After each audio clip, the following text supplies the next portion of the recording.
Good afternoon.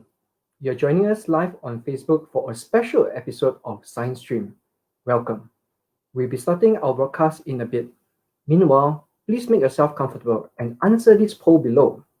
Have you adapted to the new normal? A, yes. B, no. You can be totally honest when picking your answer, as no one, not even us, can see what you have answered. If you have any questions for our guests, please leave them in the comment section. They'll be addressed by the speakers during the panel discussion after all three speakers have spoken. See you shortly.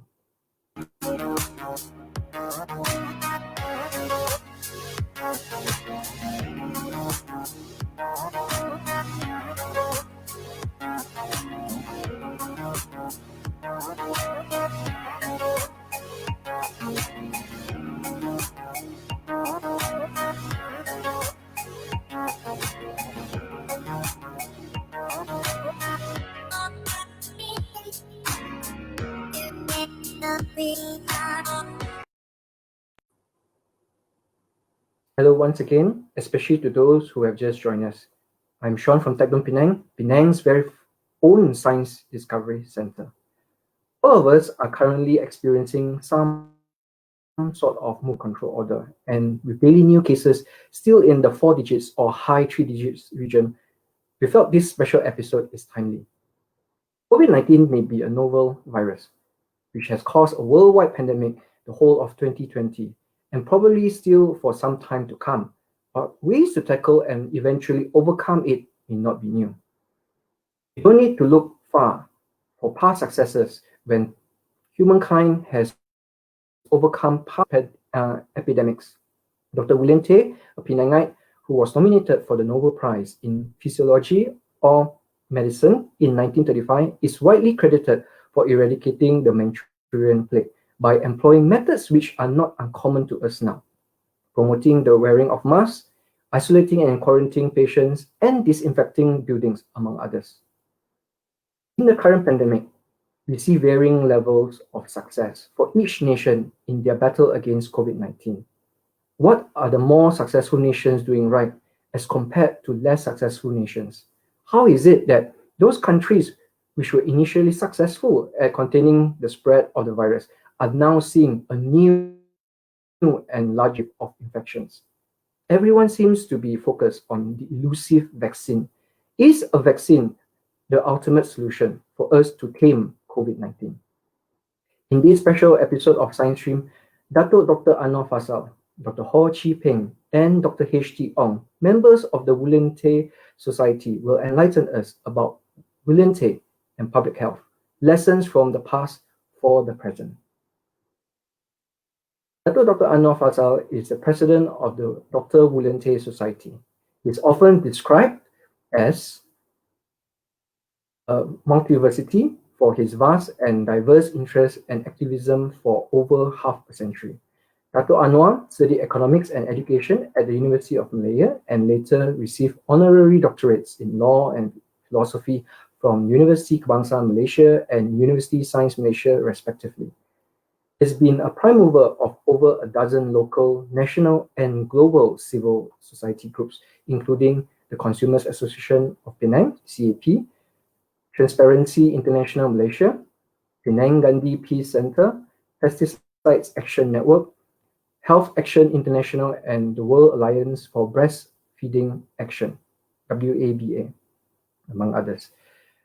Dr. Anwar served as president of the International Organization of Consumers Union based in the Netherlands, and also the chairperson of the Environmental Liaison Center International based in Kenya. He worked with the United Nations Development Programme as head of their Urban Governance Initiative and also with the University Science Malaysia as a visiting professor for his work on health, environment, consumer rights, interfaith issues, and corruption. He received several awards, including the United Nations Environment Global 500, the Gandhi Martin Luther King Ikeda Peace Award, and the Right Livelihood Award, popularly known as the Alternate Nobel Prize. Currently, Dr. Anwar serves as director of the Right Livelihood College, vice chairman of Sahabat Alam Malaysia, SAM, Chairman of Think City, an urban rejuvenation venture, Chairperson Emeritus of the World Alliance of Breastfeeding Action, and as Trustee of Penang Free School. Without further ado, please join me in welcoming Dato' Anwar for his opening remarks.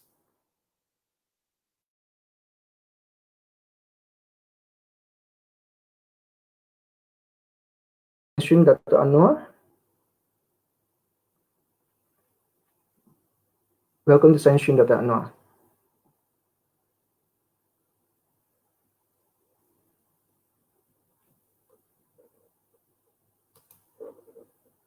Do we have Dr. Anwar on the line?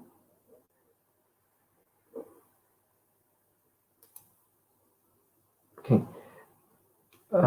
Please bear with us as we try to get Dr. Anwar online.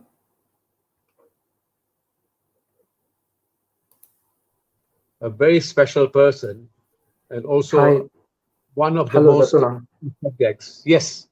Can you hear me now? Yeah, we can hear you now. Welcome to Science Stream, Dr. Anwar. Thank you for being with us.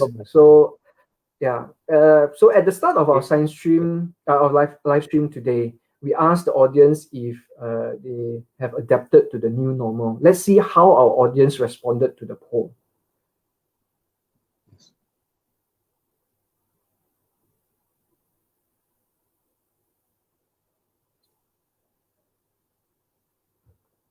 All right. Okay. The whole thing is this. So is that yes or is that no? Is the whole thing yes or is the whole thing no? Okay. Looks so yeah, it's 100%. It's 100% yes. It's 100% yes. So blue is yes. So 100% yes. So it's good to know that our audience has adapted to the new normal. Okay. So before we listen to Dr. Anwar's opening remarks, we shall have our next poll. Okay. How worried are you of the future? Okay. A, very worried. B, slightly worried. Or C, not worried at all. Okay, so just click on the options below and don't worry about anyone knowing how you have answered, as not even we have access to that information. All right, so right over to you, Dr. Anwar.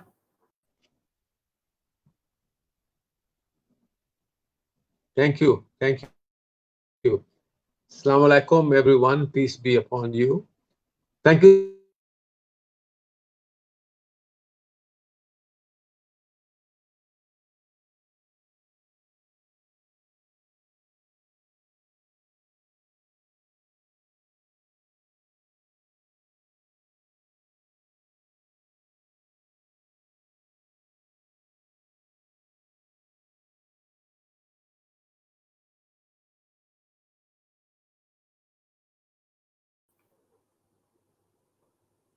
Right. Not sure if you all are hearing Dr. Anwar well. Seems like we're having some issue with that respect. Okay, maybe we'll come back to Dr. Anwar later on. Maybe we can have the next speaker first before we get back to Dr. Anwar. Right. So we will have our next speaker, Dr. Ho Chi Peng, who is the Secretary General of the Wu Lien-Teh Society.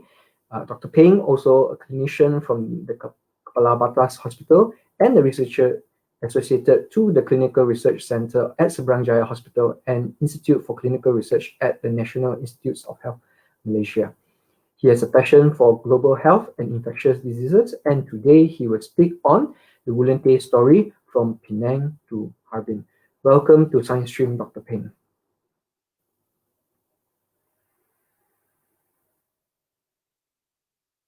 Right. So, Dr. Peng, I think you may not be expecting to come up so soon, but we shall have you here first.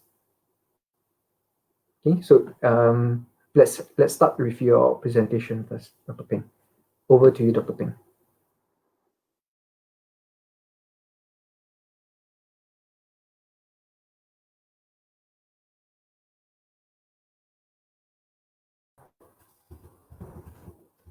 Dr. Peng, you are muted, Dr. Peng. Thank you, Sean, for a very kind introduction. A very good afternoon to everyone, ladies and gentlemen. Thank you for the invitation to talk on Dr. Wu. Dr. Wu is no longer a stranger to many of us over the past 1 year. His name has been reiterated over and over again by both the Eastern and Western Hemisphere since the emergence of this COVID-19 pandemic. We can appreciate Dr. Wu's journey better by a brief introduction of his upbringing, educational, and social background. Next slide, please. Dr. Wu was born in a traditional Chinese family in Penang in 1979. He came from a large family. He enjoyed an Anglo-Chinese upbringing during his childhood and early days, which subsequently shaped his life to be a legend in later years. Next. In this family portrait, if you observe closely, he was the only one in Western suit without the hair queue. Next. He received his early education in the elite school at that time, the famous older school in Southeast Asia, the Penang Free School. Next. He received the prestigious Queen's Scholarship in 1896 at a tender age of 17. Next. Which he was later admitted as the first Asian of Chinese descent to study medicine in Emmanuel College, Cambridge University. His admission was delayed for 2 years as his family perceived he was too young at the time. He was always a brilliant student, winning most of the prizes he could during his study. He completed his undergraduate study and proceeded to a MD degree and underwent resident training in Brompton Hospital, London. Next. During his student days, he was mentored by various eminent scientists from Pasteur Institute, University of Cambridge, Liverpool, and Germany, many of whom later became Nobel laureate. Next. Such exposure and training in bacteriological research in England, Germany, and France paved the way for Dr. Wu to excel in his career, especially as a plague fighter later in his life. Returning to Malaysia in 1909, he joined the Institute for Medical Research, which was earlier known as the Pathological Institute, with a second-rank position research staff, researching on beriberi, malaria, and dysentery, which troubled the population at that time. Next. He later returned to Penang and decided to set up a GP practice in Love Lane. Next. By a tender age of 25, he was already actively participating in a myriad of contemporary social issues with other like-minded scholars, focusing on social reform, ranging from advocating primary education among girls in the early 20th century to abolition of gambling and spirit culture, as well as encouraging physical education in school. Next. He was extremely vocal in anti-opium campaign, establishing the Penang Anti-Opium Association and organized the first anti-opium conference in the Straits Settlement and Federated Malay States in Ipoh at that time. Next. Of course, his action eventually attracted the attention of powerful, unscrupulous parties involved in this lucrative trade. His dispensary was raided by the senior medical officer of Penang and discovered of almost an ounce of tincture of opium in his dispensary, which had been inherited from the previous doctor and had never been used before. Although opium was freely available to anyone who wanted to buy it, a registered doctor needed to have a special license to dispense it. He was then charged with an illegal possession of a deleterious drug, fined $100, and was ordered to apply for a license without delay. This is a frame-up incident put his reputation at stake. This moment was his turning point in life. His prosecution and appeal rejection attracted worldwide publicity. The Grand Counselor Yuan Sikai of the Chinese government offered him a post of Vice Director of the Imperial Army Medical College in Tianjin to train Chinese doctors for the army. This is the moment he then entered his career in China. Next. 2 years later, he was called and appointed as the head of mission to fight a terrible, mysterious epidemic raging in northern Manchuria and spreading quickly south to Peking. The sick displayed fever, cough with streak of sputum stained with blood, and purplish discoloration of skin, with death invariably ensuing in a few days, a very high mortality epidemic.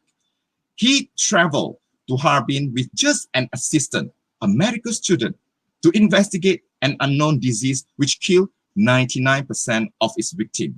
At that time, there were no known remedies and only the vaguest notion of defense. It took a long time before the danger of droplet infection sank in. Doctors had worked with their patients without protection, and the mortality rate among healthcare staff rose up to 46%. Next. With the background of Dr. Wu training, he performed a postmortem on the 3rd day of his arrival, 27th of December, probably the first ever in Manchuria on a plague victim and first in the medical history of China.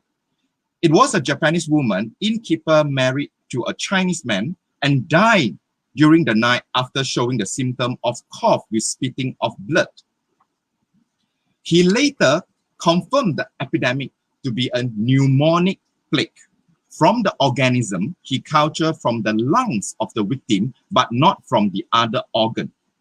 He even invited the magistrate and chief of officer, all laymen, to look down onto the microscope and to be convinced the disease. He also established and trying hard to convince that the present epidemic was purely man-to-man transmission and not by household rat. Next. This picture shows Dr. Wu working in the first plague laboratory in January 1910 at age 32 years old. Just a mud with straw hut with double glass window and heated by a big wooden stove. No incubator available. The organism culture grown at room temperature. No running water, just minimal electricity needed for the light for the microscope. How basic back then to conduct a microbiological investigation where there are no proper laboratory set up during that time. Next. He then quickly formulated policies to investigate its spreads and instituted public health measures to halt the outbreak in a stepwise approach with scientific reasoning and garner cooperation from local authority and community. It was never an easy task for Dr. Wu and his team. He proposed and recruited doctors and assistants from the south and procured financial support to the campaign. Many hospitals were established from pre-existing buildings and plague victims must be hospitalized. Contact and suspected cases isolated in camps and train wagons, and homes were disinfected. Next. Something that we may be familiar now, people at that time were encouraged to wear the gauze and cotton mask. The design of a simple gauze and cotton mask, which was very much alike of our surgical mask in use now, adjustable with the middle portion medicated. So if you look at the shape, it's really much like it. Next. At that time, not many people believed that the surgical mask is of good for protection. It was started with an incident that led to public panic, whereby Dr. Masny, the senior French professor from Penang Medical College, who disregarded the notion of pneumonic transmission, believing that it was a bubonic plague transmitted by a lymph node. He refused to wear masks while visiting the plague ward, and the patient subsequently got ill deteriorated, and died. He had 2 doses of anti-plague serum in 24 hours, which show no benefit, something like what we have earlier in COVID. The authority then disinfected the hotel room and prohibited any public use over the 48 hours, something that we might be familiar with the current COVID-19 preventive measure. Next. Since then, everybody wear masks, but not all wearing correctly. Masks become popular, manufactured in thousands in homes of people. Some wearing masks by suspending it loosely from the ears, some worn around the neck like amulets, exposing nostril and mouth, the very organ they should protect. Sound familiar? Some staff who were over-concerned and even applied drops of creosote and raw carbolic acid onto the middle cottons, burning their tips of nose and corners of mouth. During the plague epidemic, these protective masks proved most useful not only in plague hospital, but in isolation camp, railway observation carts, where hundreds of suspect contacts were examined daily. On one of these inspections, where a young Dr. Jackson got infected and lost his life, perhaps without the protection of such masks. Next. Dr. Wu coordinated the training and duty of army and police, which was then under his coordination. He also procured buildings around the city to turn them for various purposes. The city was divided into 4 sections. Each inhabitant was obliged to wear a government badge on the right arm with different color, the white, the red, the yellow, and blue, and people need permission to cross from different section to another section from the authority, and each section guarded by medical staff and policemen. As the epidemic growth traveled along the railway at that time, it was decided that population movement must be restricted, especially on the railways, a proposal that was met with violent resistance as the period was close to Lunar New Year. Next. With the ground iron hard in an extremely cold winter in northern Manchuria, grave could not be dug. Bodies of victims were piling up, creating an incubation ground for the plague. Dr. Wu suggested mass cremation for the corpse, as it was against the tenets of Confucianism, which venerated filial piety and ancestor worship. The idea was also met with very strong resistance. Through his ingenuity and relentless struggles, he carefully sought support from local officials to avoid the mass revolt and finally obtained the imperial edict for mass cremation. On the 31st of January 1911, over 2,000 corpses were cremated, marking the first mass cremation in Chinese history and the turning point of the epidemic. Can we ever imagine 2,000 coffins arranged in 22 pounds on fire for 3 days, and it was the first day of Chinese Lunar New Year? Let us ask ourselves. Next. Since then, death toll began to decline within 2 months, with the epidemic, which lasted 7 months, covered a distance of 1,700 miles of land, took 60,000 of lives,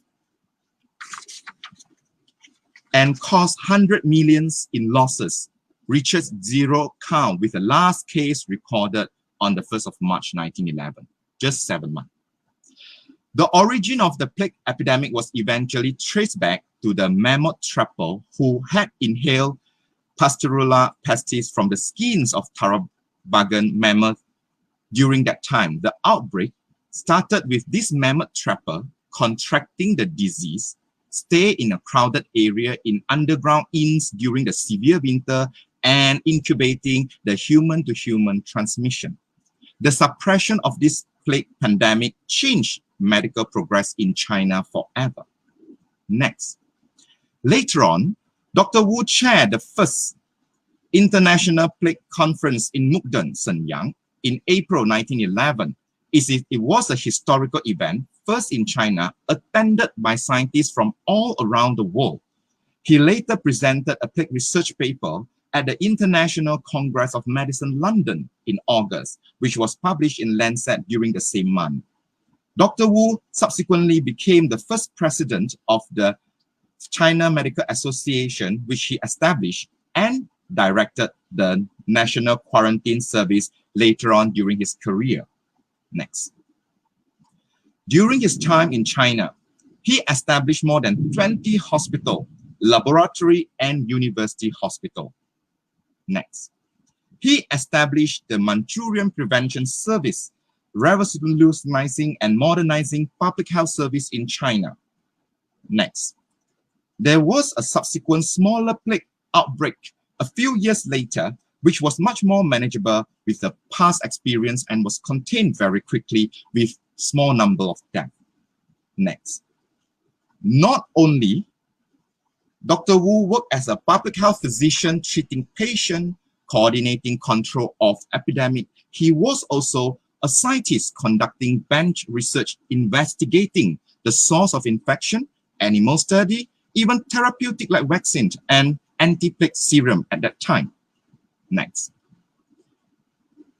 He was highly regarded as the father of modern medicine in China and earned his respect as a plague fighter as well as all other contributions during his time in China.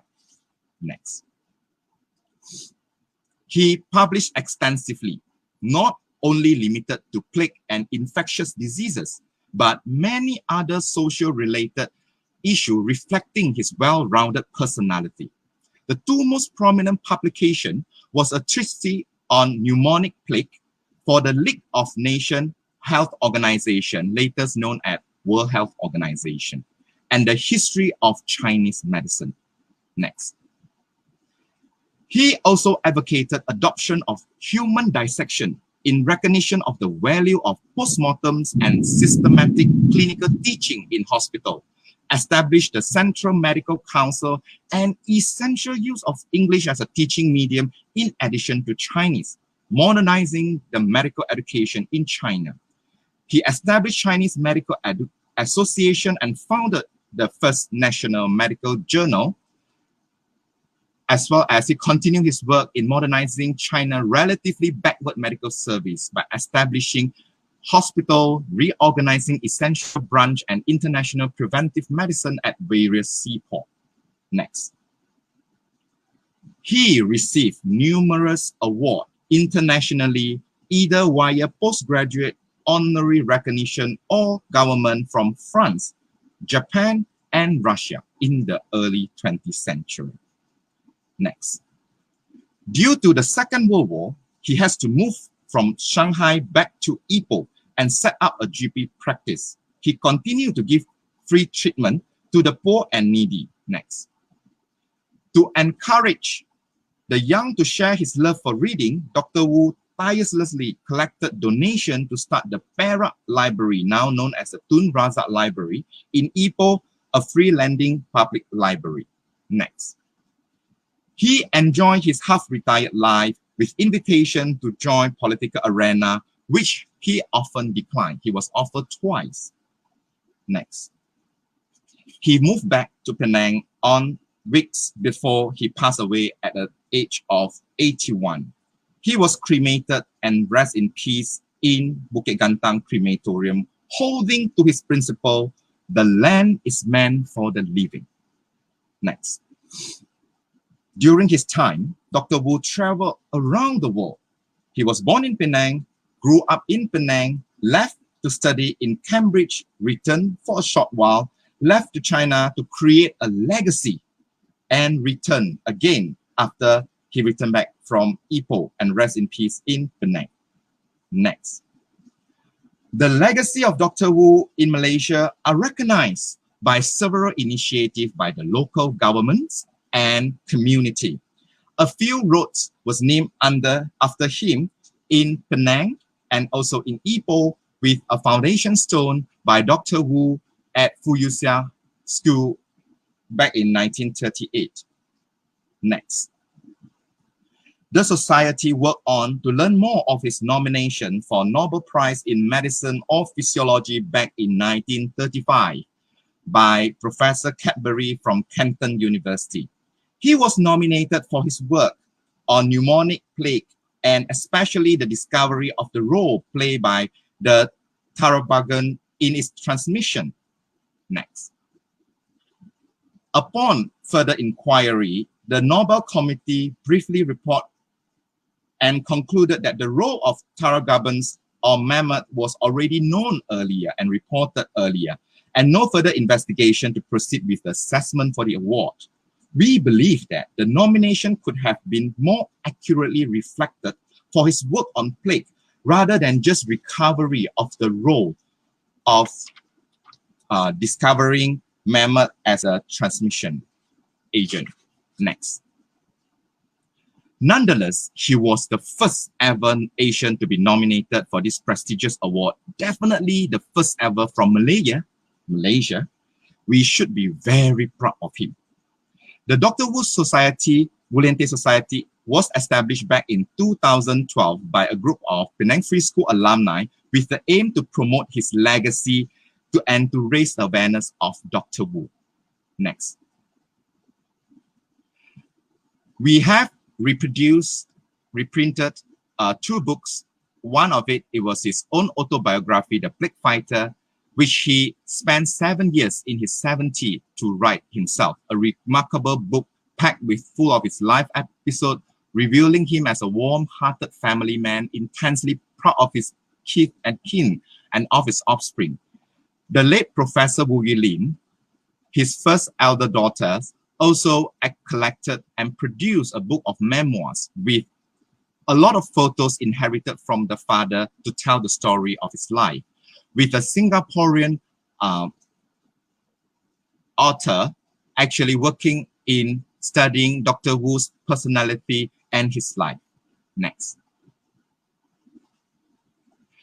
This is one of the statue recognized by Harbin Medical University, was established in the very first center that Dr. Wu worked as. And this was actually a trip made by the society and some of his family to visit the statue. Next. The society trying very hard to promote his legacy. One of the initiatives we have put in is to establish the Dr. Wu Lien-Teh Research Award in 2015 and incorporated into the National Conference for Clinical Research in collaboration with the currently known as the Institute for Clinical Research, NIH Malaysia. Next. This is a Dr. Wu bronze statue donated by Harbin government to Penang, and now it is actually stationed in the famous Penang Institute in Penang. We hope you can spend some time to visit it. Next. This was one of the initiatives by the society where to create a mural with the Fuyuxia School. Next. That this is effort, currently the mural, it was a mural of Dr. Wu and Rabindranath Tagore, whom they met actually back in the Calcutta, India on one of the occasions. And both legends laid their foundation stones and contributed to the establishment of this school. Next. This is some of our society members that we are very proud of to continue our effort to promote Dr. Wu. Next. And we established the Heritage Trail together with Penang Heritage Trust on Dr. Wu. If you are interested, you can actually download it from our website. Next. This is an effort recognized internationally, which by the Lancet Journal, where the conjoint effort put in to establish the weekly Wu Lien-Teh prize essay for the Chinese version of the prize competition. Next. I would like to acknowledge the above slide with contribution from Dr. Wu Lien-Teh Society Treasurer, Mr. Clement Liang, and Professor Zhang Fengming from Wu Lien-Teh Institute from Harbin Medical University. Next. virtually initially unknown to most Malaysians, now known. Penangite Dr. Wu Lien-Teh was a highly regarded public health physician and internationally acclaimed plague fighter in the medical fraternity. His life story and heroic achievement has remained as an inspiration for generations to come. This is the story of his unwavering passion and determination as the doctor. History predicts the future, the present reflects the past. There were so many lessons we could learn from Dr. Wu, from public health and clinical approach in containing the epidemic during that time to what we are encountering now, and make good use of the lesson for humanity. In solidarity, we stand together to fight for this pandemic and hope it comes to the end soon. With this, I would like to conclude my presentation. For those of you who would like to say something to Dr. Wu, you can share your personal thought and comments to my email, and in return, the society will send you a postcard. Thank you very much. I would like to pass back the presentation to Sean. Thank you. Thank you, Dr. Peng, for bringing us on that journey. So for all of you who has something to say to Dr. Wu, please send your comments in and you will receive a postcard. Okay. So before Dr. Peng's presentation, we have asked our audience how worried they are of the future. Let's see how they have responded. Right? Looks like many are concerned about their future. Okay. So only 15% are not worried, or mostly are at least slightly worried. Okay, so right, Dr. Ono has requested to do the closing remarks. So our next speaker is Dr. H.T. Ong, who has been working as a cardiologist in Penang since 1990. Dr. Ong is a fellow of the Malaysian Academy of Medicine, the Royal College of Physicians of Edinburgh, the American College of Cardiology, and the European Society of Cardiology. He is the past president of the Penang Medical Practitioners Society, past chairman of Malaysian Medical Association branch in Penang, and past editorial board member for the Medical Journal Malaysia. During his schooling years in Penang Preschool, Dr. Ong was from the Wu Lien-Teh Sports House and is currently a member of the Dr. Wu Lien-Teh Society. He has academic articles published in numerous international journals and spoke at public forums during the SARS and H1N1 outbreaks in Penang. Today, Dr. Ong will enlighten us on COVID-19 lessons worldwide. Welcome to the Science Stream, Dr. Ong. Hello. Thank you, Sean. Thank you, Tech-Dome. Yeah, before you start, Dr. Ong, let's see how we will have another poll first. Okay, we will have another poll so that while you're speaking, we can collect this one. Right. So let's ask our audience, who is responsible for containing COVID-19? So we heard just now from Dr. Peng. You heard of an individual, Dr. Wu Lien-Teh, being pivotal in fighting that plague. So for now, who do you think is responsible for containing COVID-19? A, politicians. B, medical personnel. C, each and every one of us. Okay, so you know what to do down below. All right, take it away, Dr. Ong. Okay. Thank you, Sean. Thank you, Tech-Dome, and thank you, Penang State Government, for hosting this event. From Wu Lien-Teh 110 years ago, let's come to this present COVID pandemic and see what lessons we can learn. Now, as your slide showed, many people are very worried or slightly worried. And the best way not to be worried is to learn facts and to learn what are the lessons from COVID-19 in the response to COVID-19 around the world and what we should be doing here. Next slide, please. Okay, let's start pre-COVID-19. Now, pre-COVID-19 in October 2019, this Global Health Security Index was published. This is a review of 195 countries around the world. It's a huge 324-page report, and it assesses the capability of the health system to go against pandemics and epidemics. In essence, how prepared are these countries to face infectious disease? It's a publication of the Johns Hopkins University, aided by a US think tank and the Economist Media Group of the United Kingdom. Next. And top of the list at number 1 and number 2 are the United States and United Kingdom. Most of the other top countries in the world are the developed countries from Europe or North America, with Thailand and South Korea being the only Asian representatives. So this was what the study felt. Next, please. But this is the reality. Now, as of the middle of November, in Asia, we have 3,323 cases per million people, with about 59 deaths per million. Look at Europe.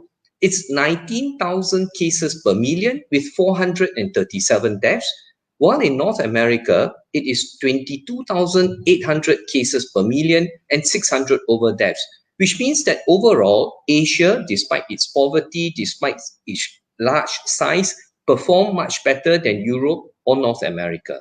Next. And if you look at the detailed results, what I've done is the first 4 Asian countries are in red, and these are the poorer Asian countries: China, Thailand, Vietnam, Indonesia, and Japan. The richer Asian countries, China, Thailand, Vietnam, and Indonesia, the poorer countries. The richer countries, Asian, Japan, and Singapore are next, followed by countries from the developed world, Germany and UK from Europe, Canada, and United States from North America. Please don't look at Malaysia just yet. Now, if you look at the poor Asian countries, they didn't come out that badly. In fact, comparing the poor Asian countries with the rich Asian countries, you can see that the performance is not bad at all. In fact, China, Thailand, and Vietnam came out with very impressive figures of only teens of cases per million people and death ranging from under 1 to 3.3. These 3 poor countries did very well. Rich countries in Asia didn't do poorer. But when you jump to Europe, you see that United Kingdom did much more poorly compared to Germany. And if you looked at North America, United States performed worse off than Canada. So the conclusion we can make from this chart is that there are major differences in the outcomes of COVID-19 between individual countries, that rich countries did not do better than poor countries in facing COVID-19, that yes, Asia did better than Europe or North America, and the best countries were Thailand, Vietnam, and China, and the worst countries in this pandemic were US and UK, which as late back as November 2019, we thought would be the 2 best countries in the world in facing any pandemic. And finally, if you look at Malaysia at about 1,500 cases per million, at under 10 deaths per million, Malaysia is an average Asian country performing respectably, better than some, worse than others. Death rate even lower than Japan, number of cases lower than Indonesia's, much less than Singapore's, for example. Next. Now, at this stage, I think it is very important to understand what is the difference between an infectious disease from a non-infectious disease. Now, an infection, a communicable disease, is caused by germs, an external element that we contact that attacks our body. They can be bacteria, virus, fungi, or other things. A non-communicable disease is the result of aging and the presence of risk factors within our body, like sugar, like cholesterol. These are inherited risk factors, and these are worsened by our lifestyle. So a non-communicable disease is internal and infectious disease is external. The aim in management is very different. To control an infection, we must prevent its spread. We must reduce the impact of the illness in individuals, in communities. Whereas for a non-infectious disease, we must reverse the damage done in the body, and we must avoid the complications from the damage, like a heart attack, a stroke. So the strategy of treatment is that for an infectious disease, we go community, we use public health. Whereas for a non-infectious disease, we are managing the individual with clinical medicine. This is a very important difference. And I think the underappreciation, the misunderstanding and misapplication of this concept of public health is what gave rise to the very different outcome in US, UK versus the poorer countries of Asia. The examples of infectious disease would be like plague, as Wu Lien-Teh faced, something that we are familiar with, tuberculosis, leprosy not long ago, SARS, AIDS, COVID-19, and of course, dengue. And you must remember that dengue is a real problem that we face every year that the West doesn't face. The non-infectious disease, which they certainly are better at looking after, will include hypertension, diabetes, stroke, heart attacks, and cancers. Next.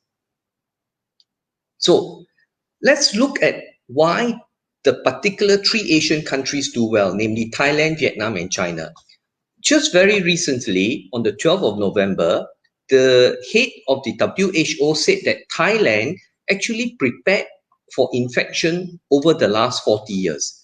They built up an infrastructure with more than 1 million village healthcare volunteers to produce a system within the communities itself, so that when infection arose, they had the people and the system within the locality to stop the disease. And so he says that in an epidemic, in an infectious disease, you need to do the basics well.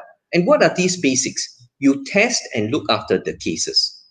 You have to trace and quarantine their contacts, find out who the cases have contacted, and then keep them away from the public.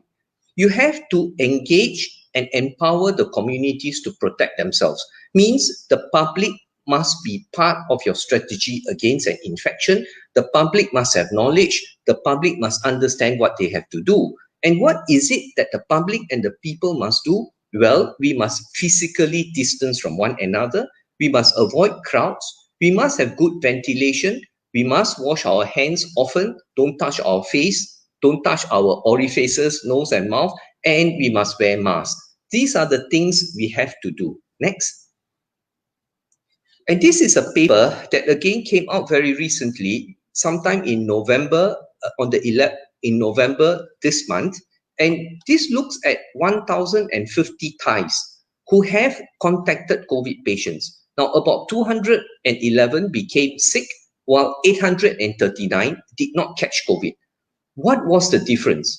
Well, those who did not catch COVID were wearing masks all the time compared to those who caught COVID. And what else? Those who did not catch it were generally more than 3 feet away from the COVID patients. Those who did not catch it spent less than 15 minutes with the COVID patient, and those who did not catch it washed their hands frequently. So this is a very good paper, and it's published in the CDC journal from America, that these things, if we do, even if we meet a COVID patient, we will not catch COVID. Next. Now, what about Vietnam? This is the WHO report on the 12th of November about Vietnam. And throughout this this pandemic, from February till now, the last 11 months, Vietnam only had 1,253 cases, something that we even reached in one day. Today, the number of cases in Vietnam active is 160. But look at this figure. 15,280 people are currently on the 12th of November under quarantine. So with 160 cases, they have quarantined 15,000 people. And look at the figure, 94% of them are in government centers. And from the beginning, for the last 8 months to date, 9 million Vietnamese have been quarantined. Now, can you imagine that Vietnam is a country of about 90 million people? So 10% of their population, they have quarantined off. And I think this is not something that other countries more used to freedom would be able to do. But when you do that, you certainly do very well. And this is the headlines of an article that came out. Is Vietnam the corona fighting champion of the world? Because when you look at figures by itself, number of cases, number of deaths, certainly Vietnam tops the world better than any other. Next. What about China? Now, this is a report in February by the WHO after a team visited China, and it states that China has a meticulous case and contact identification system. Looking at Wuhan, they have 1,800 teams of epidemiologists, each team having 5 people. That means they have 10,000 staff working to trace tens of thousands of contacts every day in Wuhan. And this is how they brought the Wuhan outbreak under control. The work is painstaking. It's not easy work. As an example, they say in Shenzhen, there were 2,800 contacts, all of whom 100% could be reached by the system. In Sichuan, there were 25,493 contacts, and they reached 25,347, which is 99% of them. So whoever the COVID patient has contacted, mistress, friend, or relative, the government will be able to reach out to them and test on them and isolate them if necessary. And in Guangdong, all 9,939, 100% of their contacts have been traced. Next, please. Now, the world was fixated and impressed when China built two huge hospitals, Huoshenshan and Leishenshan, and these two hospitals looked after serious and critical care patients. The reason why they had to build two hospitals quickly was that China was behind the curve. The epidemic was new to the world. It broke out. Nobody knew what it was, and more were falling sick, and there was not enough critical care, and there were many, many serious patients. So they built these two to look after those sick people. But those two hospitals were not responsible for the control of COVID in Wuhan. What was responsible for breaking the epidemic was this: 16 other makeshift hospitals set up from converted gymnasiums, convention centers, exhibition centers, with the aim to isolate and treat the mild cases. Because if you don't isolate the mild cases, they will spread it in the community. It is very important that patients are kept away so that they do not infect their families or communities. And this strategy was done all over the places where it was successful. In China, in Singapore, for example, all the foreign workers who tested positive were sent to the Singapore Expo exhibition hall, where they converted huge exhibition halls to quarantine centers for mild COVID cases. And I think Malaysia too similarly had such huge centers. I think Penang recently converted Carrying Complex into such a center to put up with the cases who are mildly sick. This is a report from the Lancet. Most secondary infections occur within the houses. And so it's very important that contacts are isolated and quarantined. Now, RO is the rate of transmissibility of the disease, meaning one patient infect how many? In Shenzhen, one patient was infecting 2 to 4 others. So if one spread to 4, the disease spreads exponentially and out of your control. But look at that, 1 month later by April, because of this contact tracing and isolation, the figure was brought down to 0.4. Now, if one patient cannot infect another patient, the disease will die out because the disease is self-limited. After a period of 2 weeks, the disease disappears. And if another person doesn't get sick, then the disease will disappear within the community. So that was how COVID or any other infection can be controlled by preventing its spread. Next, please. Now, let's look at the countries that didn't do well, US and UK. What happened? They are very rich countries, remember? But their emphasis was on hospital and critical care, and they did not quarantine their mild patients. Look at what UK did. 7 NHS Nightingale critical care hospitals were set up. And the government did not spend money in trying to build these hospitals and containing the disease. They spent 220 million pounds, and that works out to over R1 billion, 1.5 billion ringgit they spent.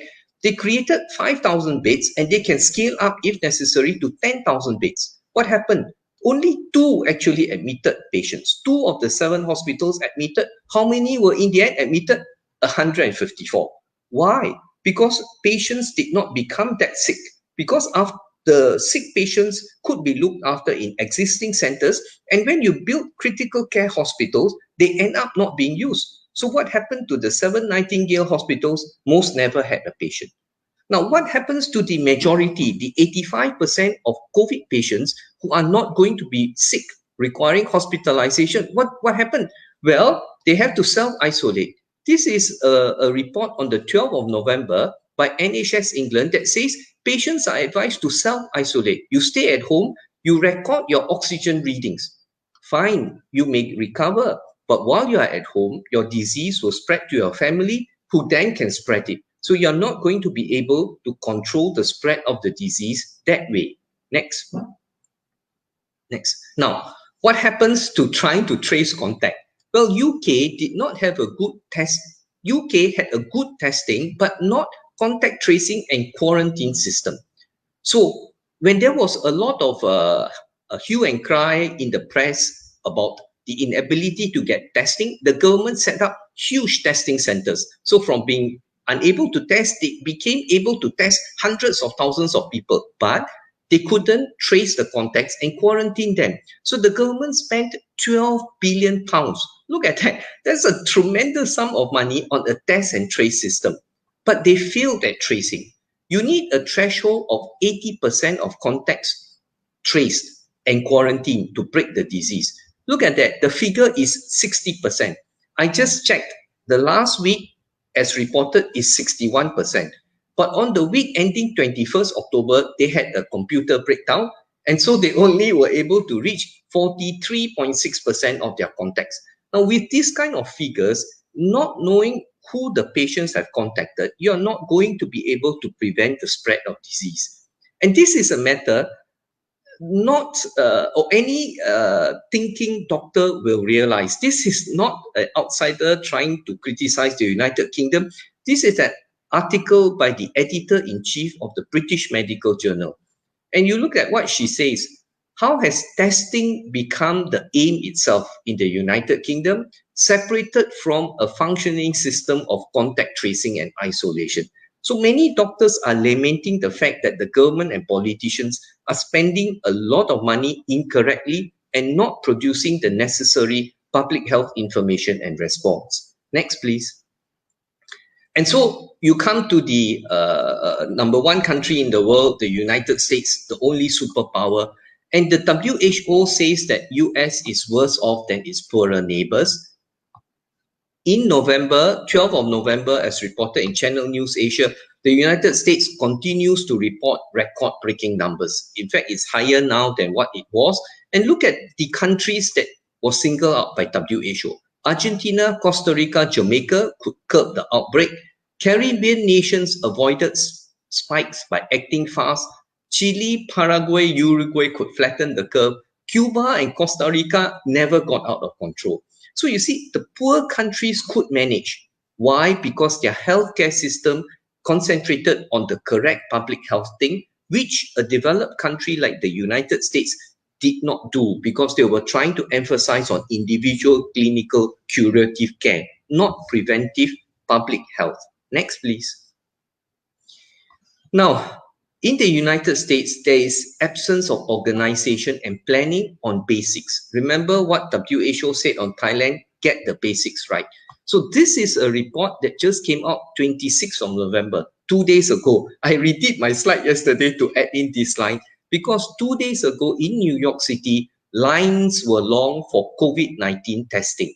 And New Yorkers were bundled up because it's now cold, starting as early as 8 a.m. everywhere in New York because they wanted to be tested and then go home for Thanksgiving. In the cold, standing in long queues close to each other, COVID will spread. So even today, United States is still having problems with testing. Bill Gates described United States testing policy as testing insanity. The only country to have testing insanity, he says. Now, this is a report on the 16th of November by somebody from the hospital logistics department saying that even now you need a coordinated strategic effort to deal with the shortage of protective equipment. The doctors at hospitals are short of adequate mask, protective cover. And if you watch CNN and compare CNN pictures with, say, CGTN pictures or even Channel News Asia, the Asian doctors are very, very protected. They cover their hair, cover their face, shields, everything. You look at the American doctors, hair are open, just a mask here. So it is no wonder that the disease is much less well controlled because they are still short of protective equipment. And he says there are 5,500 hospitals in America, each on their own, fighting to supply a fragile healthcare supply chain. they are having great difficulty trying to get the logistics working even now in November, 9 months after the disease came. This is an editorial in the New England Journal of Medicine. Now, the New England Journal of Medicine is the oldest medical journal in America. It's 204 years old. This article is written under the name of the editors. There are a group of editors, and only 4 times previously has the journal issued a paper in the name of the editors, which means everybody agrees. It's very difficult to get all doctors to agree, but they all agreed on this. And this is the only political editorial. The title is Dying in a Leadership Vacuum. And the article called for the public and whoever will listen to change government. This is the only time the journal has ever taken a political stand. And it looks like 53% of Americans agree with them. Next. Okay. The other problem in the United States is that being such a rich country, having such a great financial system, the government and system seems to have a lot of emphasis on the economy and on company profits ahead of healthcare. The White House blocked a CDC recommendation requiring employees and passengers to wear masks. The Center for Disease Control, the Ministry of Health, wanted to issue a guideline to say that workers and people who go to public transportation should wear masks. And the White House, the president, stopped it. The task force set up to fight coronavirus blocked a recommendation from the doctors to wear masks. Look at the next one. A federal agency, government agency, announced a loan for $765 million to Eastman Kodak. Eastman Kodak is a photography company. And why was the loan given to Eastman Kodak? To produce drug ingredients. When that announcement was made, the stock price jumped 600%. Then there was political opposition to the program. The program was withdrawn. On the day the program was withdrawn, Eastman Kodak dropped almost 30% in share price. Now, my friends who buy shares tell me this is the best. A share cannot go up all the time. You can't earn money, or come down all the time, can't earn money. But when it goes up and come down, it goes up and come down, that's the best for them. And so that's why Donald Trump is very popular to many of my friends who play the stock market. Next. Next. You see, now there has been a lot of money spent and income earned from vaccines. The United States government has committed 2.5 billion US dollars to Moderna to buy their vaccine, to produce and buy the vaccine. They've promised Pfizer $1.95 billion. These are not small amounts. These are billions of dollars. Look at what the Pfizer CEO did. He sold his shares on the day the results were announced to the press, not to the doctors. We don't know the results. No journal has published it, but everybody knows about it from the press. And he earned $5.6 million, the CEO. Moderna officials, in announcing that again their vaccine have done well, have in total sold 100 million of Moderna shares. You know, this year has been a bad year, very bad year for me, and I think for almost all of you, financially and otherwise. But look at that. For 27 executives from the pharmaceutical industry, they have earned more than $1 billion this year alone because stock prices went up. So I think for all the poor doctors out there, we should all give up and join pharmaceutical companies. Next, please. So this is an editorial written in the Journal Medical Association, published on the 26th of October. Amongst its authors is the 80-year-old Anthony Fauci, a man that we always see on television. And the editorial says it is low-tech tools that are needed to prevent the spread of COVID. That all the things we have to do are still needed even when you have your vaccine, which till today we don't have. But even when you have it, you still have to do all those things. Why? Because it will take many months for enough people to be vaccinated so that there is herd immunity, so that the public has a level of immunity that can prevent the spread of COVID. Otherwise, you vaccinate, you may protect one, but the others will still get it. And a vaccination is never 100%. No? Last year in December, I had H1N1 flu. It was terrible. I went to see a friend, and that friend had the flu despite him being vaccinated. I talked to another one, and again, he also had flu and he also had vaccinated himself. So vaccination does not confer 100% protection. No?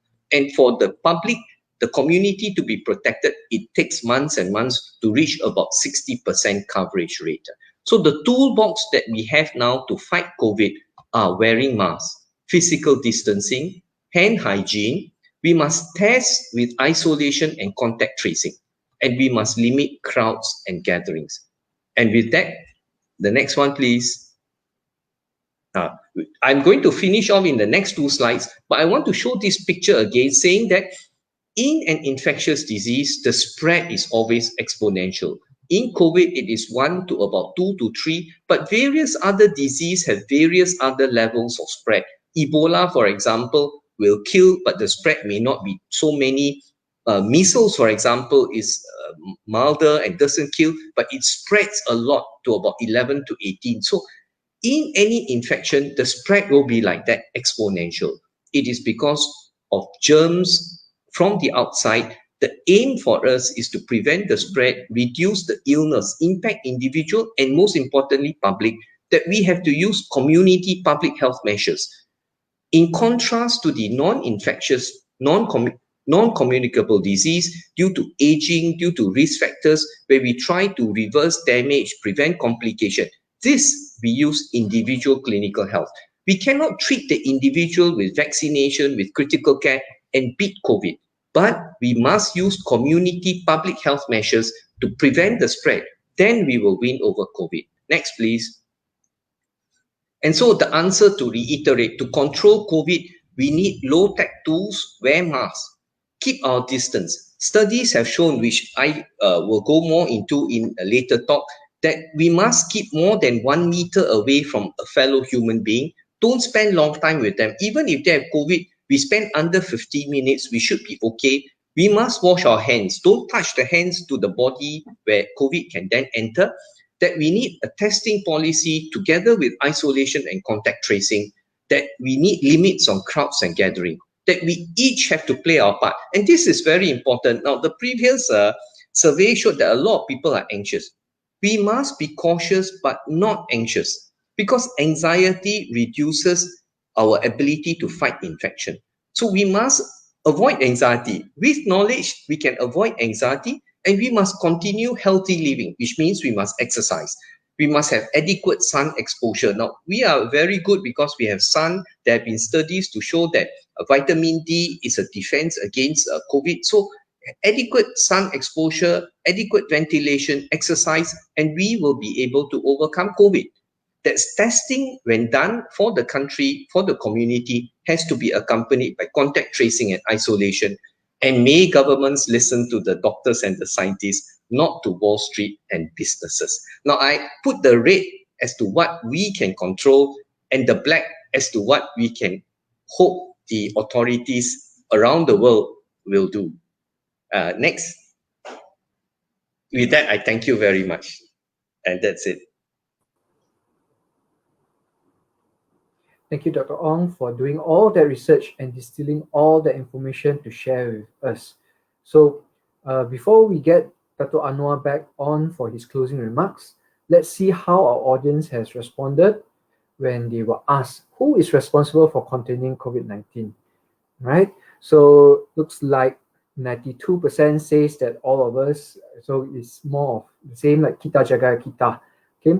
So you've heard what Dr. Ong has mentioned. For the 85% of us who have responded, that we are at least slightly worried of the future. Okay, so we need to build up our resilience so that we can tackle this thing. Okay, so we will have our next poll before we get Dr. Anwar back on.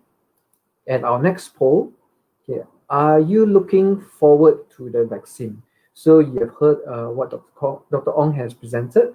So are you looking forward to the vaccine? A, yes, or B, no. Okay, all right. Let us know what you think by clicking on the options below. Please join me to welcome back Dr. Anwar. Yes. Hi, good to have you back. Thank you so much, Sean. My apologies, I had a technical problem, and thank God I had a colleague who then loaned me his phone, and we could do that because the internet connection was quite bad because of some wiring being done in the particular area that I have. We have had two brilliant presentations. One that showed how in history a remarkable Penangite, a Malaysian, actually handled and contained a really major pneumonic plague that was a model with regard to how these things should be done. And with Dr. Ong, we had a brilliant analysis of the world situation at the moment, and particularly and very strongly how it can be dealt with. It is in our hands. It is in our hands that we can begin to deal with it. There are, I think, 7 major things that all of us should be concerned about. Yeah? I think the first of all is understanding what we call the health and medical issues. And insofar as those 2 issues are concerned, we had very good advice from Wu Lien-Teh, Dr. Peng's presentation, and Dr. Ong, and understanding the difference between the prevention part and also the curative part. And then also understanding health systems and how you can invest in the wrong things and the wrong places, and you can see disasters happening. So having a good healthcare system where we invest in efficiency, in competence, in anticipation would be absolutely necessary all over the world. We saw in countries where they do not have this bigger understanding about health issues and bigger understanding about public health issues, because very often the curative part, lots of money is spent. The public health part, in terms of the prevention, very little is spent on those kinds of things. And those are where, if we have discipline and we have behavioral changes, then you will see major changes. The second, I think, important point is, and that's extremely serious, are the economic dimensions of this whole pandemic.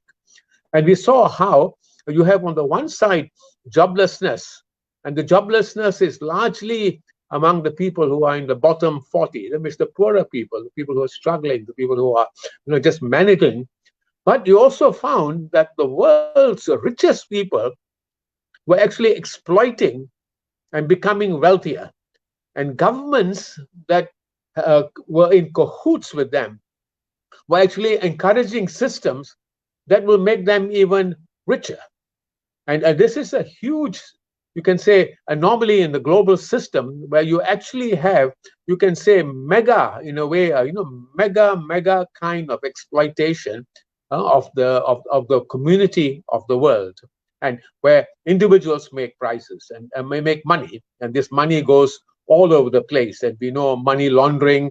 We have all these treasure islands all over the world where you can go and hide your money without paying taxes, and big corporations are major culprits also in laundering money and doing tax avoidance. So I think understanding also that a lot of the economic issues that we have are not due necessarily to the pandemic itself, but it's in the way in which the system operates and how people are actually exploiting it and not investing in the kinds of things that will quite simply deal with the pandemic, and particularly in terms of prevention systems, containment systems that are absolutely necessary. The third important element is actually the social dimension. How we became suddenly isolated in some ways, but at the same time also in a positive way, many people became connected together like never before. Families spent more time together. People began to contact and speak to each other. The digitalization provided that kind. So you found also a new kind of connectivity, and people were beginning to have larger communities. Before, the only community you had maybe the persons you met at the kopitiam or the persons you met in your club and so on. But now you began to have digital chats that were really enormous and sharing elements that were there. You found people suffering who were isolated, as Dr. Ong said, people who have anxiety.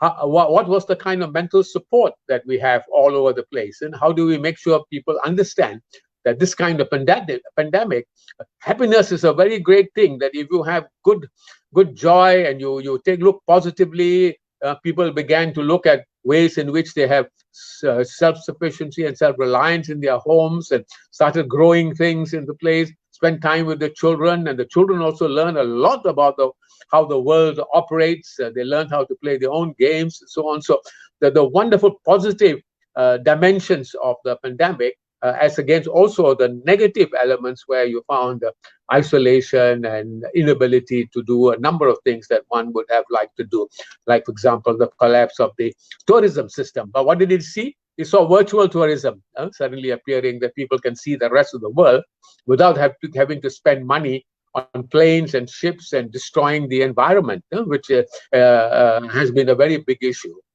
The third is the ecology. Because it was amazing that when the pandemic occurred, the quietness, the way in which the rivers became clean, the way in which the air was wonderful, the way in which the birds came out and animals came out and were sharing our environment, the way in which we began to feel how local food is so necessary. We didn't have to import simple things from thousands of miles away, and you find the cost of those kinds of things, huge cost to the economy, and in a way we are ruining the world's economy by having to move big amounts of foods and unnecessary products beyond the world. And so people are learning that there is an alternative simplicity in terms of ecology, and a kind of new Green Deal, and many countries are talking about this Green Deal, of how you begin to create self-sufficiency, self-reliance, begin to appreciate economy of eating. As you know, obesity is one of the biggest problems in the world today. Malaysia is among the champions in Asia of obesity. A large amount of it is related to the eating habits that we have and the ingredients that we have. So a whole new dimension in terms of ecology is also emerging, and I think there are great opportunities for us to realize that and go back to some of the basics of humanity. The fifth thing is the fact that here this pandemic was not something that was just local. It was also national, global, and how it was dealt with locally, nationally, and globally, all three become significant and important, because we realize now that we have to have local action, we have to have national action, we have to have global action, particularly because this was a very global endemic, and we could learn from each other in very, very significant ways. And I think this makes us also feel much more the importance of universality, the importance of global connectivity, the necessity of organizations like the United Nations being given empowerment to be able to do more work. Instead, we had one government, the superpower that actually is suffering and has the worst performance about COVID, is the one that was punishing the World Health Organization for what it was doing. Withdrawing money from that. I mean, what kind of hypocrisy that we saw, and I think we learned a great deal about the geopolitics very often, that the countries that make money are very happy. I mean, what are the corporations from that country itself are now making the most amount of money out of dealing with vaccines and and all the controversies with regard to the vaccines necessity.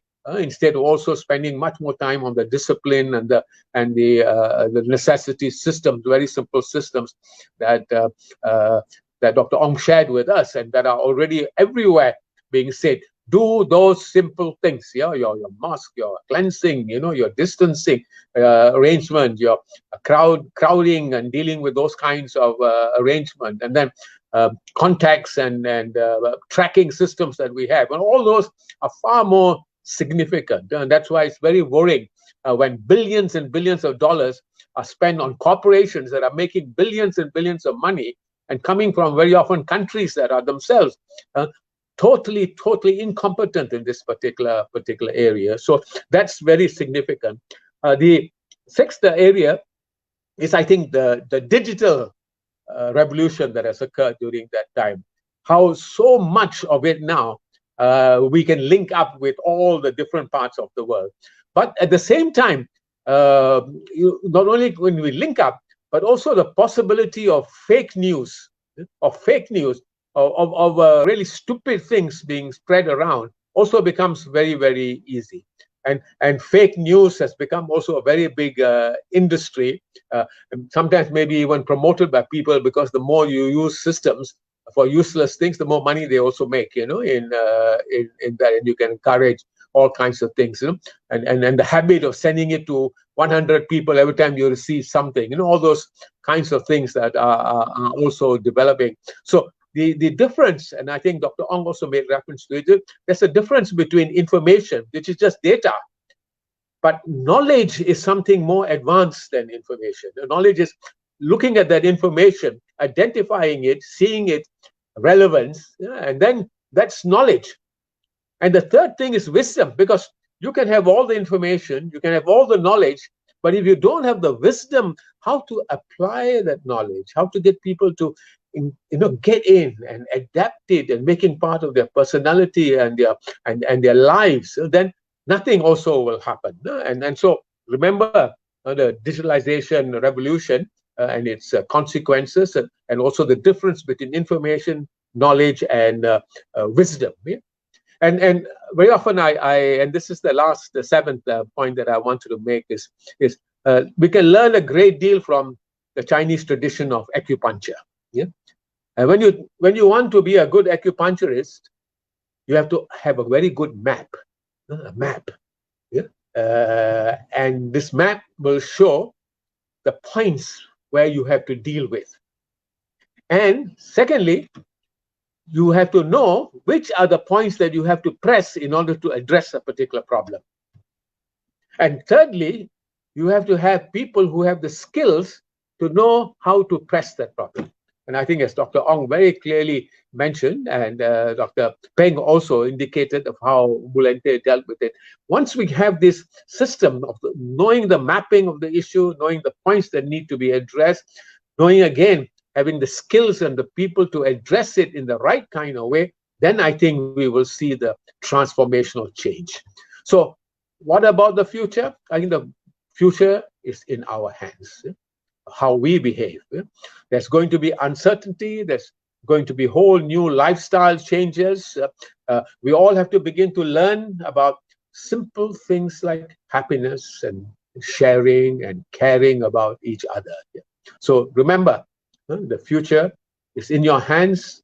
It's not a destination. It's a journey. It's a journey that you will have to make for yourself, your family, and for the community. Thank you. Thank you for your wonderful summary and insights, Dr. Anwar. Okay. We will now be starting our panel discussion. If you have any questions, please put them in the comment section and we will endeavor to get the speakers to address them. We've seen some questions already posed and we will be addressing them soon enough. Before we start, we shall have our final poll for today. I know you are looking forward to the results for the previous poll. We will come to that later, but we have our final poll for today. When do you think COVID-19 will no longer be a problem for us? Okay. A, by mid of 2021. B, by end of 2021. C, beyond 2020. Okay, that means in 2021, from 2021 onwards. And D, beyond COVID-19 is here to stay. Right? So A, by mid 2021. B, end 2021. C, after 2020, and D, COVID-19 is here to stay. All right. With that, let's bring back our speakers for today, Dr. Anwar, Dr. Peng, and Dr. Ong.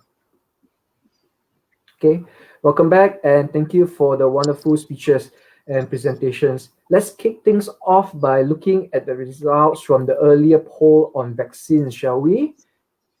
Looks like 63% looking forward to the vaccine. Okay, all right. So with Malaysia at the moment having tentative agreements to procure enough vaccines, in 2021 for only 30%. Okay, currently we only have managed to procure the 30% of the population, and knowing that we need 70% to achieve herd immunity, can we put all our eggs in the vaccine basket? Okay, can I take that point, Sean? I like to go on that point. The first thing I like to go is that, you see, in October, the editorial in JAMA already touched on this point. They foresaw a vaccine was coming. So they said vaccines are not the answer. It's going to take many months to work. So that's the first point. Vaccines are not substitutive. It's not vaccine come, forget about everything. No, vaccines may be additive. So certainly we do not want to be anti-vaccines. We are not anti-vaccines, but they are not going to be substitutive. So don't say with vaccine, everything else we can do. We can hug each other, kiss each other again. That one we can't.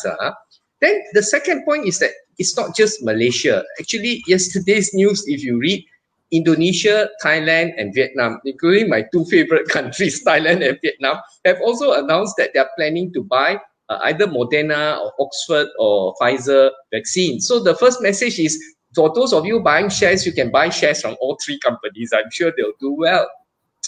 But to put it truthfully, normal vaccine takes 2 years to develop. Now they have developed it in under 6 months. All the things started going into trials in July. November, they have now announced results. They have not published results. Normally, the results are published in medical journals and we look at it because we can see what they really do. What is the NNT, number needed to treat? That means if you vaccinate, how many people to prevent one case? Now we don't know that, The second thing we don't know is, are the vaccine preventing sickness or preventing really infection? Because 20 to 30% of COVID patients have no symptoms. And if you are young, say you are under 20, 70% of those who catch COVID don't know, will have no symptoms. That's how America got into trouble, because they opened universities, people went back to universities, catch the disease, don't know, come back home and spread to the older folks who then fell really sick. So we don't know whether the vaccine prevents sickness or it prevents really catching COVID. And on this point, there have been videos circulating around to say that the Pfizer vaccine was designed, or the trial was designed to look for sickness. They didn't actually test the number of people who catch COVID. We do not know because results are not out. So I think it's very, very early days. And then when Pfizer and when Pfizer gave 90%, then Moderna said ours is 95%. Next day, China said ours also 90%. 1 week later, Russia said we also 90%. So a friend asked me, of these four, China, Russia, Moderna, whatever, which one will you use? And my answer is, personally, I won't go for any yet. I won't go for any yet. I think it's way too early. And so the amount Malaysia has bought, I think more than enough. You don't worry. I won't go for it, for example. And maybe I see Dr. Ping, I think he said, maybe he also won't take for the time being. Not so simple. You see that Dr. Anu also would take. You vaccinate. I had taken the flu vaccine before. It's very uncomfortable. It's like catching a mild flu, and you won't be so well off. So I think, I think governments are under a lot of pressure because everybody thinks vaccine is a magic bullet. So they have to announce this. I don't know if they have really spent money or, normally as doctors, when we buy drugs, we don't buy before the drug is there. This kind of vaccine hasn't been approved. They haven't got stock. How can you buy? And then normally when you buy drugs, they deliver first, we pay 1 month later. So I don't know what is happening, but it seems all the governments of the world are announcing vaccine purchasing plans. It's not just Malaysia, so I don't understand what is happening also. Maybe to please and the public and to sound good. It's a worldwide phenomenon. Yes. Hey, unmute. Yeah, I share Dr. Ong's views. I think the situation is so uncertain at the moment with regard to these kinds of meetings, and the pace at which some countries are moving on the vaccine. It's partly, I think, a political move in terms of trying to assure the people that they're doing something. But the consequences are enormous in terms of financial obligations, and the consequences in terms of, again, of promoting very often organizations, countries, and so on, where these things are in their own countries not even dealt with appropriately. Yeah? And yet now they are going to make billions from other countries to get in. So I think moving on this at the pace at which it is going, it's very, very worrisome. Very, very worrisome. Yeah, in fact, I think that I share both the speaker opinion in the sense that I think in the humankind history, there's the only time that we have so many vaccines for one single disease. So the competition is going to be stiff, and there will be a lot more, eventually who will buy from who. And as much as we know now, we hope that the vaccine will do what we wish, best to prevent infection or to prevent disease. I think vaccines are always designed to prevent the disease. That means that you can get an infection, but you won't get disease. So that is one of the things that we focus on. And as if now with all the mixing result coming out, sometimes to make decision, understand that governments, politicians are under a lot of pressure, but they should work closely with the scientific community or the professionals to actually, before they come on to such a decision, because sometimes you get something and it end up, whether it works. Flu vaccine has been always one of the example. In fact, since SARS years back, actually there have been a lot of effort in developing a vaccine. Even with MERS-CoV, you can see that. But over the years, that effective vaccine has not really been developed until the last few months. That there's different type of vaccine platform.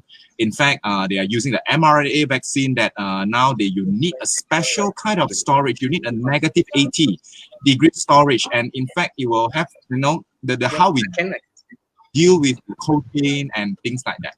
So I think that it will be worth for all of us to sit back and ponder a little bit, before making decision. But we still hope that vaccine will play some role on top of all the low-tech tools that actually is all about human behavior. This kind of communicable disease, respiratory in nature, are very much human behavior. If you look at Dr. Wu, how he actually brought it down is he used a government approach, a community have to come in play, and then, that's how you stop it. Everyone play a role. And I agree with all the audience that, 92% of us think that every one of us is just not the politician, it's just not the medical people, it's everyone. So thank you. Right. So I think we have a comment regarding that also from Joanne. Right. Yesterday, read in the news that there were some contradicting thoughts by the PM and MOH on the vaccine. How do we vote yes or no for the vaccine for it, or do they even care? So I think it was rushed. Probably the announcement yesterday was rushed, like what you all say, just to please the public and to assure the public that they are doing something about it. We also have quite a few comments, a few compliments. Okay, first compliment. Let's have the first compliment up. From Linda Lim. Very knowledge shared by Dr. Ong. So I get very good knowledge shared by Dr. Ong. Thank you. Sean, can I touch on something? Because I looking through your comments, I see that we will go to that. We'll go to that. So we have the one from Joanne. Wonderful knowledge and information. Thank you so much for sharing, and indeed a great Saturday well spent learning from Wu Lien-Teh Society today. Next comment from Dr. Lim-Tien. Well done, Dr. Ong, for an excellent talk. Well summarized. Do we have any more? Looking forward to future talks to benefit all of us. Then from Linda again. Okay, and Kam Ling. Hi, Dr. Ong HT. Thank you for your clear, objective, and scientific presentation. All right, any more? Happy Yap. Very good analysis, and you make it so simple to understand. Well done. All right. Any more before I go? Okay. All right. So, very good. Your presentation was very good. But recently, Bloomberg published an article which probably contradicted what you have. A bit contrasting. Okay. So it's an article called "The Best and Worst Places to Be During the COVID Pandemic." Okay. So they rank Vietnam and Thailand, which you have ranked very highly, at number 10 and 15 respectively. Okay, Malaysia is ranked 29. Okay, US and UK is ranked 18 and 28. So not too far out of the 53 economies that they have put together. Okay, so US is 18, UK is 28. This is probably due to Bloomberg's resilience index, which takes into account quality of life. So if we see the quality of life, so you see a lot of blue now. Blue means good, but then you see quality of life, then you see that's where you have orange, that is bad. Okay, so and they also put a huge weightage on the availability of vaccine. Okay, the contracts that they have signed, how available are they for those countries? Okay, so they don't only look on the COVID status. Okay, so Dr. Ong, it's quite contrasting to what you have presented. Would you like to comment? Yes, definitely. Very good. Thank you very much for raising this point. Now, can you show your Bloomberg thing, please? Show your Bloomberg thing and look at the figures. Yeah. Please show that people so that people can see the total death, the positive rate. But go down the chart. Let's look at United States and Malaysia. Let's look at we can see very good. Thank you very much. Okay, enough. Okay, good. So now okay, come down. So we can see United States at the top. United States at the top. And if you look there, the positive rate is 14%. That means 14% of their tests are coming back as positive. Now, the WHO says if you are testing adequately, it should be less than 5%. Look at Malaysia, 6.1%. So we haven't quite got there. We haven't quite got there, but not bad. How can 6.1% we lose to 14%? WHO says that if you test adequately, cover the infection, only 5% of your tests should be positive. Now, do you know America does millions of tests in a day? One day they do 1 million tests. But I don't know who they are testing, or what they are testing. But if you are coming back at 14% positivity, you are in trouble. You're not targeting the right people. You're not controlling your infection. Next, you look at your total death per million people, 776. Look at Malaysia, we have 10 deaths per million people. Now, would you rather be a place where you die 776 times or 10 times out of a million people? So I don't understand Bloomberg. That's why I'm a poor man. I don't understand Bloomberg. You see, Malaysia at 0.4 fatality rate, United States at 0.9. Again, they beat us. Look at the 1 month cases. United States is 1,100 per 100,000 people. Look at Malaysia. We are 93. I don't see why 1,100 is better than 93. 1,100 cases better than 93 cases, is it? I mean, so I don't know why Bloomberg talks like that, but certainly looking at it, I'm very surprised. Now, let me put it to you in another way. America's population is 350 million. Malaysia's population is 35 million. So we are 1/10 the size of America. So you ask yourself, how many cases are there yesterday in America? 180,000. Divide by 10, 18,000. Do we have 18,000 cases in Malaysia yesterday? I think we had 1,000 cases. We have 1/10 of that, less than 1/10 of that. So what are we talking about? How can you say your 18,000 cases or 180,000 for 350 million versus us, so far less than 1,800? You are better off than us. Yesterday, how many admissions in America? 80 over 1,000. 80 over 1,000. America has tons of hospital, very great healthcare system, but there are 80 over 1,000 admissions. 1/10 of that, 8,000 admissions. Do we have 8,000 admissions from COVID yesterday? So I don't understand what has happened to the world and how people can talk like that, giving a lower score to good performers and a high score to clearly bad performance, Or is it that over here we are not supposed to see and not supposed to think? I don't understand. Large cases, badly controlled disease can be rated higher than regions of the world where clearly the disease are better. And hopefully we'll be able to talk again with Penang Institute in December. And on that one, I will show why. It's not just that the system here is better. Public health Malaysia is good. That's correct. But actually we are also lucky. We are thinner, we are younger, we are hotter. There are a lot of other reasons why poorer parts, actually the best part of the world is Africa, which I didn't show. So you cannot just blame the United States, but certainly to say United States or better than Malaysia is certainly to me a corruption of the facts and data. Yes. It's like to add, I agree with Dr. Ong that the presentation of this has many, many serious problems. There's a time, for example, people used to talk about the weapons of mass destruction.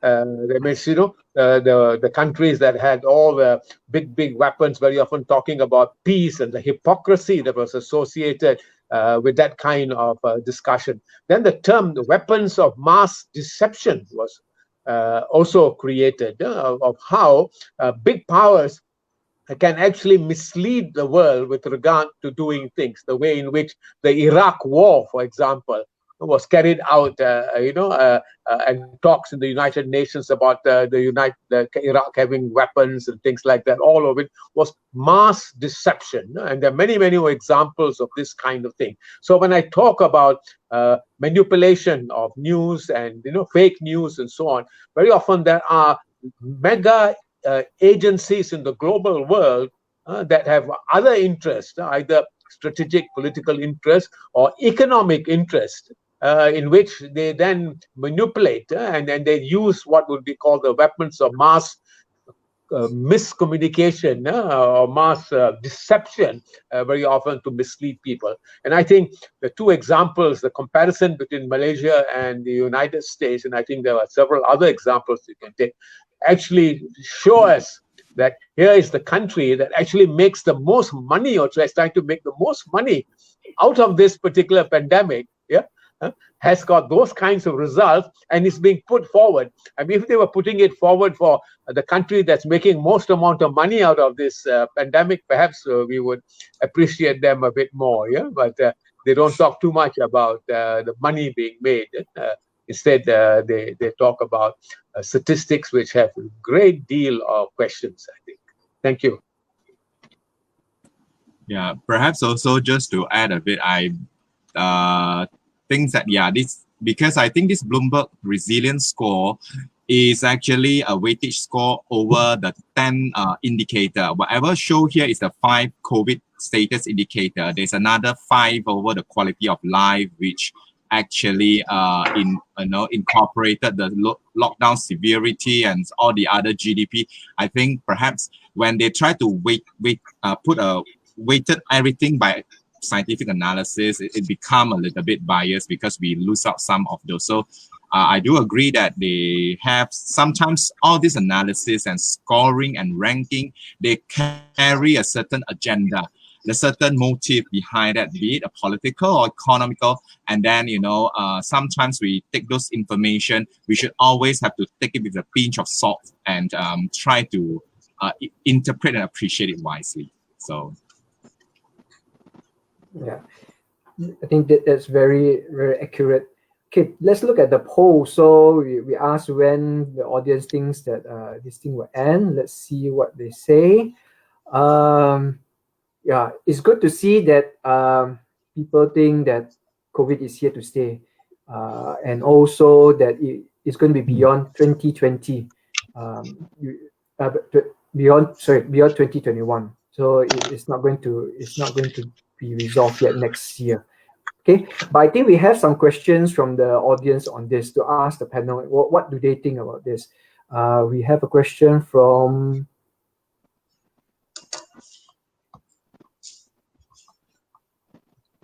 Dr. Kong. Okay, our CEO. He asks, any thoughts on how approximately long the pandemic will last based on prevailing and expected future circumstances? I think there's a related one as well from Raymond.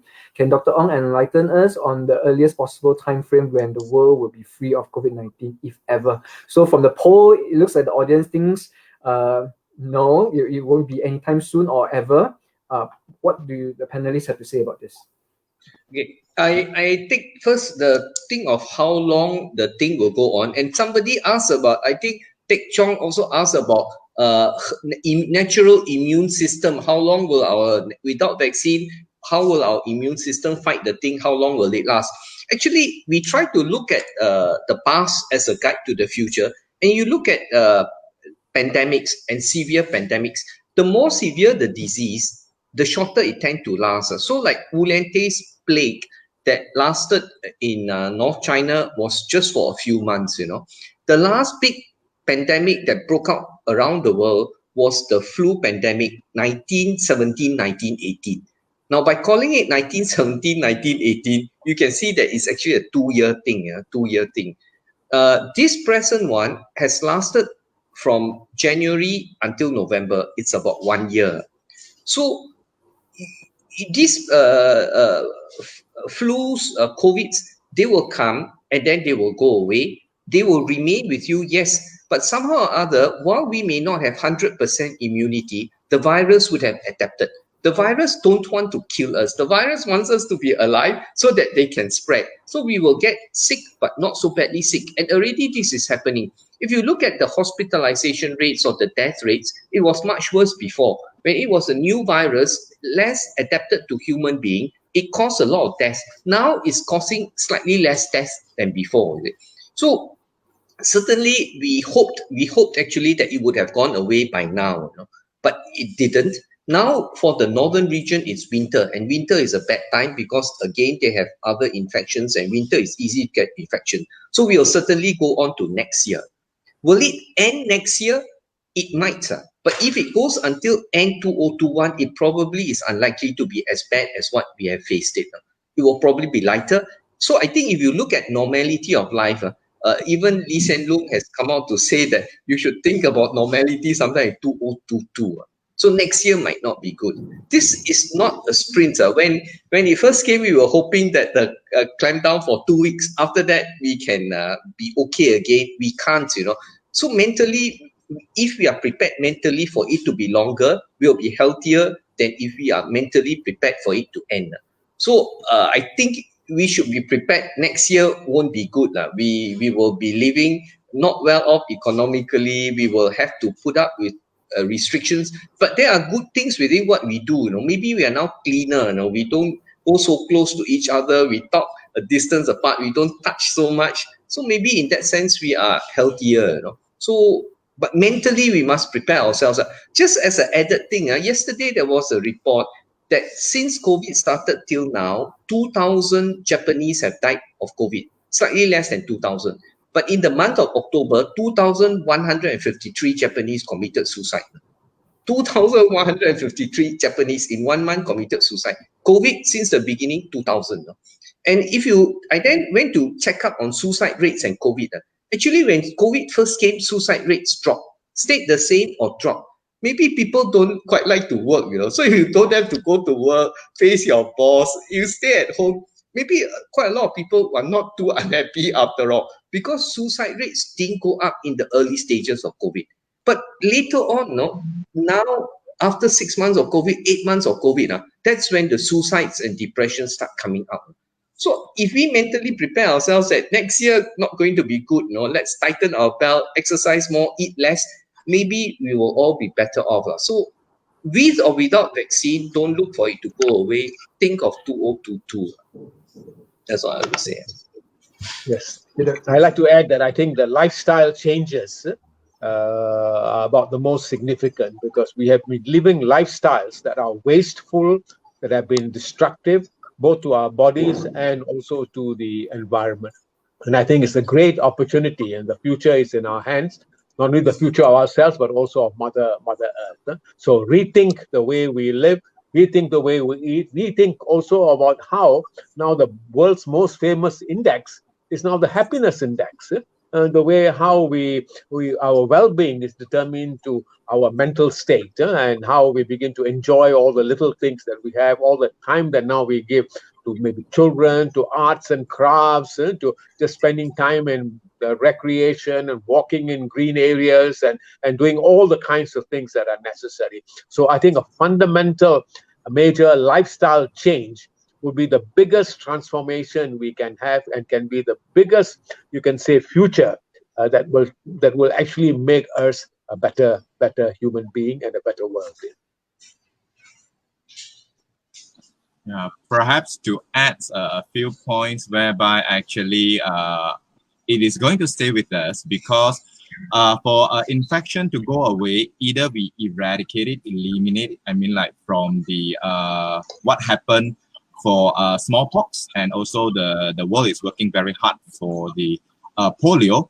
I think to eradicate COVID at this time, using the vaccine, it may be something that we hope for, but because they are reservoir in the animal populations, and we still do not quite understand whether they have the risk of transmitting back to human and how would that goes and how this virus will behave in years to come. I think Dr. Ong has pointed out that, virus is very smart things. They will learn to adapt and survive. They definitely do not want to die off like the first SARS or, the pneumonic plague, that when it kill you it give you a very bad disease, they die off very fast. We manage to contain them, but they become lighter and lighter. They just like flu.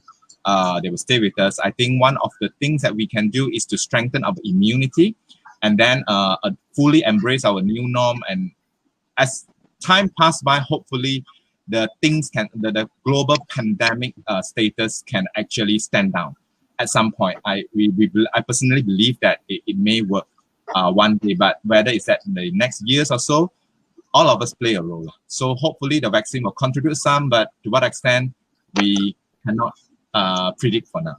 Okay. Yeah.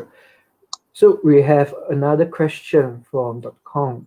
This is for Dr. Anoa. Okay. What are the most impactful societal change you expect post COVID-19? Yes, I think I just said that, and that's going to be lifestyle changes on our own part, beginning with all the basic things that Dr. Ong had mentioned, and Dr. Peng also had emphasized, the basic things that we need in order to be clean and careful, and having information systems that we can deal with this particular problem. So the lifestyle changes are going to be the most significant, and our lifestyle also that impacts on our earth and make the earth restore back the cleanliness in our air, the cleanliness of our rivers, the beauty of sharing this Mother Earth with the birds and other animals that again come out and flourish. And I think making that Green Deal way of working is going to be very, very significant. And I think the single most important factor with regard to the future is going to be us itself. And so every one of us, they said one person, doesn't matter what change will it make. No, but if everyone thinks and said, doesn't matter whether anyone else does it, I will do it, and everyone thinks that way, everyone will do it. Yeah, and then we will see the big transformational change happen. So it's in our hands, and if every single one of us thinks about even themselves and Mother Earth which they are living in, and they make the changes, and if people have that kind of thinking, the whole of the world will transform into something that will be a blessing, where happiness is the single most important area, and all other things are about caring and sharing and community living. And I think that would be the kind of world we dream of, and we can make that dream come true. All right. So I think we will wrap up. We have some more compliments coming in from YL Chong. Thank you for the informative program. Sean, Dr. Anwar Fazal, Dr. Ho Chi Peng, and Dr. Ong Hin-Teck. From Mitchcom, Dr. Ong, it was a very informative and interesting talk. Any more? All right. Okay. Looks like those are the remaining compliments. Okay. Right. So thank you so much, Dr. Anwar, Dr. Peng, and Dr. Ong for spending your time with us in the past 2 hours. Okay, we thank you for your sharing and hope you and everyone at the Dr. Wu Lien-Teh Society stay safe and healthy always. Thank you. That's all we have for you in this special episode. Thank you for being with us since 3 p.m. See you again on our regular episode of Science Stream at 8 p.m. this coming Friday. Till then, stay safe.